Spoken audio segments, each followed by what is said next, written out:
A former state police officer who's in the middle of a controversial lawsuit is now patrolling the streets in Santa Fe, and this has the police chief there backpedaling today. Carlos Salazar started with Santa Fe Police about a month ago. This after he had a rough couple of years. Salazar was a state police officer back in 2010 when he arrested a woman he thought was driving drunk. Well, she says that Salazar sexually assaulted her in the bathroom of a police station and is now suing him. But Salazar says that never happened. Santa Fe's police chief, Ray Real, says he knew about the woman's story but did not know about the lawsuit when he hired Salazar. Had I known the extent of the situation and referral to the academy, I probably would not have extended that offer of hire.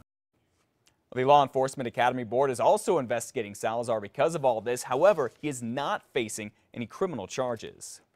One of New Mexico's probation officers won't be on the job today. Instead, he's on leave, now charged with violating a woman's civil rights and lying to the FBI.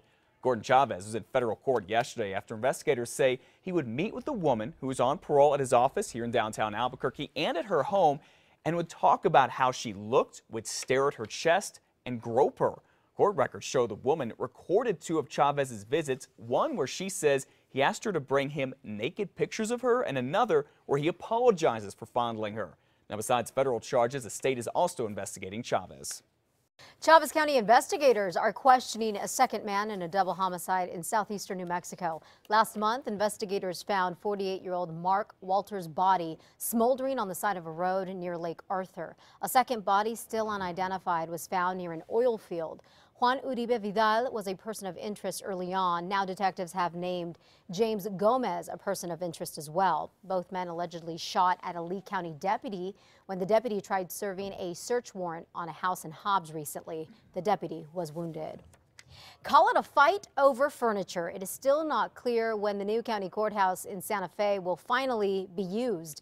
It's taken years to build and is way over budget, costing $65 million. It could possibly be ready in February, but it has no furniture or computers. The legislature approved $1.4 million to buy all of that, but Governor Susana Martinez vetoed it, saying the county should pay it, not the state. Then recently, the State Board of Finance gave the county $250,000 for furniture and asked the county to match it. If the money doesn't come from the Board of Finance or from the county, the revenue source we have to look to is the legislature. The county says it is not sure it can come up with any more money. Well, former Governor Bill Richardson is getting a special honor in Santa Fe later today. Peru's ambassador is set to give him that country's highest decoration called the Order of Merit for Distinguished Services. After that, the ambassador is set to meet with Santa Fe's mayor and Chamber of Commerce and talk with the state's lieutenant governor.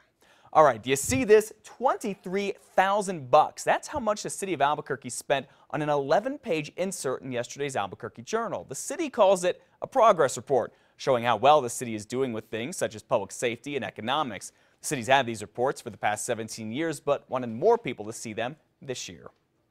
The Bernalillo County Internal Audit Committee is holding a public meeting today. It is going to be from 2 p.m. to 4 p.m. at the Albuquerque-Bernalillo County Government Center. That is in Room B. It's going to be located at 1 Civic Plaza Northwest.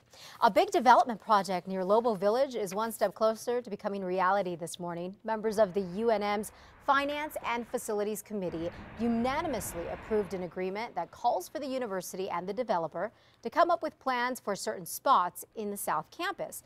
Now, the idea is to make the area near the pit look like a little city with restaurants and shops, the whole 9 yards. The Board of Regents will take up the issue on Tuesday. Remember that big ghost town that was supposed to be built near Las Cruces and used for research, then it went away? Well, guess what? Now it could be coming back to New Mexico. Las Cruces Sun News says the company behind the ghost town, Pegasus Global Holdings, is now looking at putting the town in Luna County, where today commissioners could agree to find out more about this idea. Now, if you remember this, it was going to be about 30 square miles, have highways, a city hall, telephone wires, electric wires, all that kind of stuff. No one would live there. It'd just be used for research. For research, right? Yeah. It could bring a lot of money and a lot of jobs to the state, but it may not end up coming to the state after all, as we hear now. We'll have to see what happens.